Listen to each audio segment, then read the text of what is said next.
To pa je, žal, tudi značilnost letošnjega dopustniškega časa v tem delčku Slovenije. V Mežiški dolini in na kozjaškem delu Koroške to poletje, razen za konec tedna, v planinskih kočah in postojankah nikoli ni bilo stiske s prostorom. Prenočišč je namreč veliko in mirnih izletniških kotičkov z dobro označenimi potmi ter značilno koroško gostoljubnostjo tako rekoč na vsakem počivališču tudi ne manjka. Le samohvale, tiste v obliki turističnih informacij in propagande, je premalo.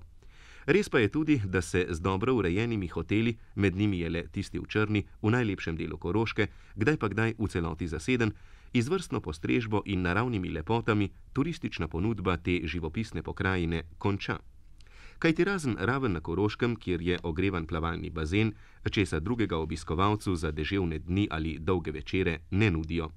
Tudi zato ostaja Mežiška dolina s Peco, Uršljo, Smrekovcem in nešteto drugih njenih lepot še danes domala nedotaknjenih, vsekakor pa bolj, kot si domačini želijo, zlasti ker imajo dober zgled že v sosednji dolini, v Solčavi, Lučah, na Ljubnem, v Gornjem Gradu in Logarski dolini.